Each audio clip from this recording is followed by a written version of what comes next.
que bi ñuy libérer gosses yi président Macky Sall moo ma ne calme le climat social et j'ai pris sur moi de faire libérer les gosses boobu dara xewul il fallait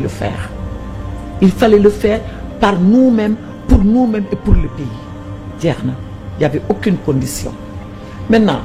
que le président Macky Sall ait discuté avec Ousmane Sonko je dis c'est tout à fait normal cela se passe. Est-ce que yow tu sais que dans l'histoire du Sénégal c'est arrivé un moment où on sortait le président Wade de prison il allait rencontrer Abdou Diouf et il discutait waaw ba defar seen gouvernement waaw lan moo fi xew diggante président Macky Sall ak Ousmane Sonko lu fi xewuloon lan moo fi xew diggante président Macky Sall ak premier ministre Ousmane Sonko lu xewul feneen seen crise bi metti woon na de non mani dama lay poser question rek quant à nag dire voilà les modalités pratiques fii ak fii lañ jaar ma ne man loolu man duma ko wax duma ko mës a wax xam nga pour lan nee naa la j'ai les secrets de l'État man te man duma kuy divulguer benn secret sax privé astuma ak secret État parce que en dehors d'être politique et ministre je suis un avocat et j'ai une déontologie donc sama devoir de vérité fii lay yem ak yow duma jéggi foofu voilà maintenant est-ce que dans l'histoire arrivera un moment où je vais parler peut-être que oui quand ça ne sera plus. ba leen nag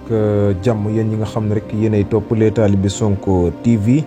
moo mel ni rek ki la di Diop Taïf moom mi la nag ginnaaw xeex bi nga xam ne moo doxoon ci digganteem ak Abdou Nguer bu Sen TV ñëpp daal di koy ràññee mu nekk itam ab chroniqueur moom mi la di Diop Taïf nag ginnaaw bi nga xam ne rek lamp yi daal nay fay waaye itam rek mu mel ni rek jamono ji daal ñoom ba nu jàppante ci biir jàppante ba mu mel ni rek ki la di Diop Taïf la mu xam ne rek moo di Abdou Nguer daf ko daal di jam paaka mu nekk nag loo xam ne lu doy war la dox ci ñoom ñaar ñi nga xam ne moo di Abdou Nguer ak Diop Taïf ba kii di Diop Taïf nag mel ni dafa daal di am blessure ca loxo ba tax rek mu dem ca l'hôpital ñu daal di koy soigner moom mi la di Abdou Nguer moom mi la di Diop Taïf nag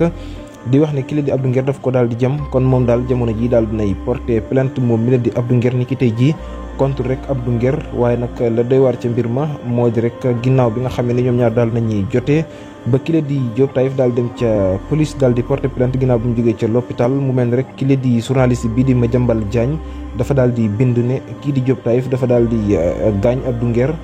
te loolee dara ni ku ca dëgg mu mel ni rek kile di maanaam Madiambal Diagne moo daal di bind lu ni mel ba tax rek kile di Diop Taïf plainte ba daal na cee boole Madiambal Diagne kon daal moom Diop Taïf daal dinay déposé ab plainte contre Madiambal Diagne ak ki nga xam ne rek moo di Abdou Nguer mu nekk nag loo xam ne lu doy waar la jamono ji moom Diop Taïf nag déposé na ab plainte contre Madiambal Diagne mi nga xam ne dafa daal di bind di wax ne Abdou Nguer Diop Taïf dafa daal di gaañ Abdou Nguer ginnaaw bi nu jàpp mu nekk nag loo xam ne lu doy waar la nekk nag loo xam ne nekkul dëgg benn yoon ba tax na moom mii di Diop Taïf daal di ne déposé ab plainte tey jii contre Abdou Nguer mi nga xam ne moo ko daal di blessé ca la mu wax ak ki nga xam ne moo di Madiambal Diagne mi nga xam ne daal nay bind ay bind yoo xam ne dara nekkul ca dëgg di wax ne ki la di Abdou Nguer ki la di Diop Taïf moo daal di gaañ Abdou Nguer ba tax na kon Diop Taïf daal dinay déposé ab plainte contre ñoom ñaari ñilee mu nekk lu doy